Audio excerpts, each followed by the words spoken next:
Olá a todos, aqui o pastor Edmar da Casa de Oração, Atos 12. Vocês conhecem o significado oculto da expressão vermezinho de Jacó, que está em Isaías 41:14? Você sabe o que existe de oculto por trás dessa expressão do profeta Isaías? Se você não sabe, fique comigo até o fim desse vídeo e confira então esse significado profético. Enquanto isso, dê o seu like, dê o seu joinha, compartilhe esse vídeo, se inscreva no canal. Me ajude a pregar o evangelho a toda a criatura. Mas em Isaías 41:14, o profeta chama Israel de verme de Jacó. Ele diz assim: não temas, ó vermezinho de Jacó, que eu te ajudo. Essa expressão está falando que a nação de Israel é algo frágil perante as outras nações. Que embora ela seja uma nação frágil, que embora ela não se assemelhe às grandes nações, aos grandes exércitos, o Senhor a protegia, o Senhor a guardava, o Senhor era o seu defensor. Mostra a fragilidade humana perante um Deus soberano e todo-poderoso. Mas essa palavra hebraica, verme, é a palavra tola. Essa palavra, ela pode significar verme num sentido amplo e geral, mas ela também é um termo usado para um animal específico, uma espécie de um inseto que produz o corante escarlate. O corante escarlate era algo muito valorizado no mundo antigo. Era aquele que dava aquele vermelho vivo, assim, das roupas dos reis, roupas da realeza eram tingidos com corante escarlate. Esse corante era extraído desse inseto, desse bichinho, que eles chamavam de tola, que é a palavra usada aqui para verme de Jacó. E é interessante que no Salmo 22, é um salmo messiânico, que Jesus cita esse salmo na cruz. Quando Jesus fala na cruz do Calvário: Deus meu, por que me desamparaste? Na verdade, ele está citando, ele está recitando o Salmo 22. Ele está então declamando na cruz o Salmo 22. E o Salmo 22 é um salmo messiânico, é um salmo que fala sobre ele. E esse Salmo 22, o versículo 6, fala assim: mas eu sou um verme e não homem, opróbrio dos homens e desprezado do povo. Fala dos sofrimentos do Messias sofredor. E quando o Salmo traz essa expressão, sou verme, não homem, a palavra usada aqui é exatamente a mesma, tola, que é a referência desse verme escarlate, desse bichinho que que produz o corante escarlate. E embora não exista uma correspondência direta a respeito desse animal, existem muitas peculiaridades desse animalzinho que nos surpreendem. Existem muitas mensagens ocultas a respeito desse verme, desse tola, desse animal, dessa larva de inseto. Ele não é um verme no sentido de verme, mas ele é como se fosse uma larvinha de um inseto. Ele é um inseto ali que produz ali então esse corante. E interessante que esse inseto, a fêmea dele, quando ela está prestes ali a ter seus filhotes, ali desovar e ter os seus filhotes, ela vai até uma madeira de carvalho, ela se prende naquela madeira de carvalho. E então ali presa naquele madeiro, ela então desova ali, coloca os seus ovos e deixa os seus ovos embaixo dela.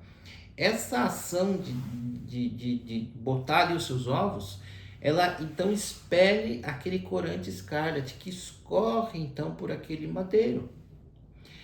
E nessa ação ali dela ter ali seus filhotes, dela colocar os seus ovos, ela morre.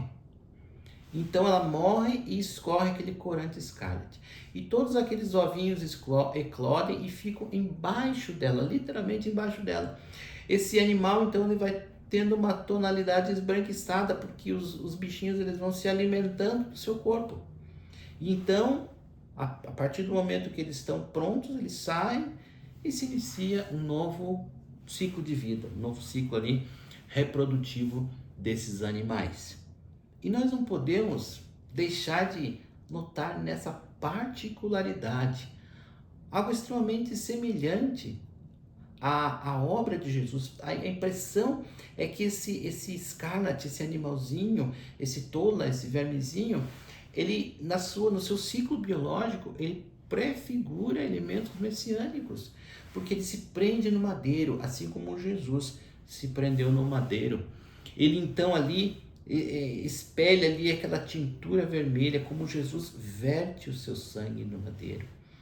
Ele então ali tem toda a sua prole embaixo dele, se alimentando, literalmente se alimentando dele.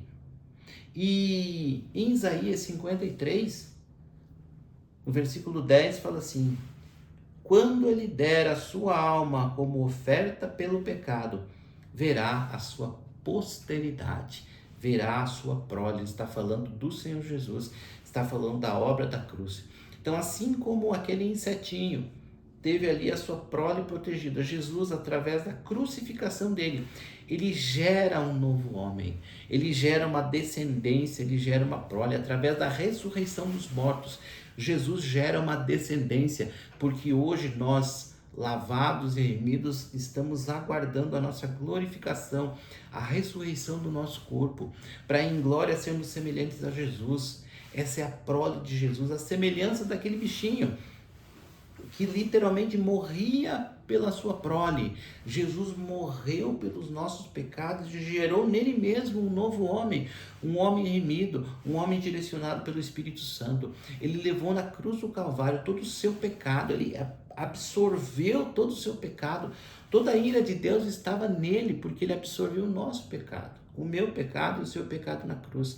E a partir dali ele morreu e ressuscitou, e através da sua ressurreição ele pôde dar início a um novo homem, a uma nova prole, a uma nova humanidade, a um novo reino.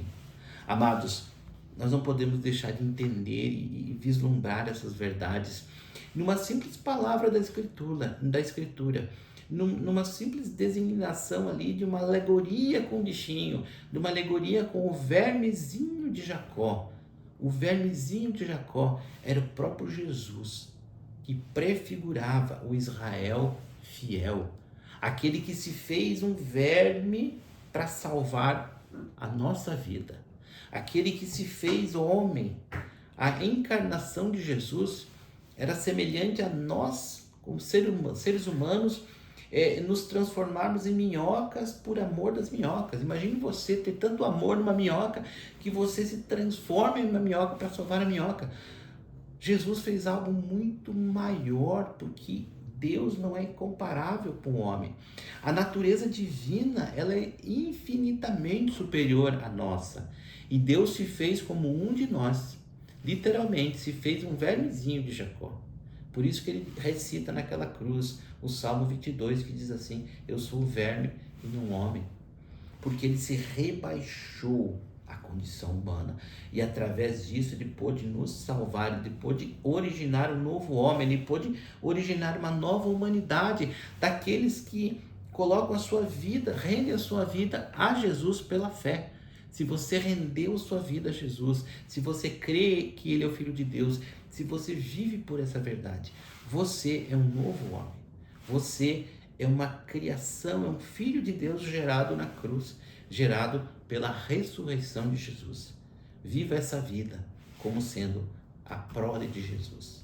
Viva a sua vida, não mais pelos seus valores, mas pelos valores dele, pelos valores do reino. Viva uma vida eterna e plena na presença de Deus. Deus abençoe a sua vida e até o próximo vídeo.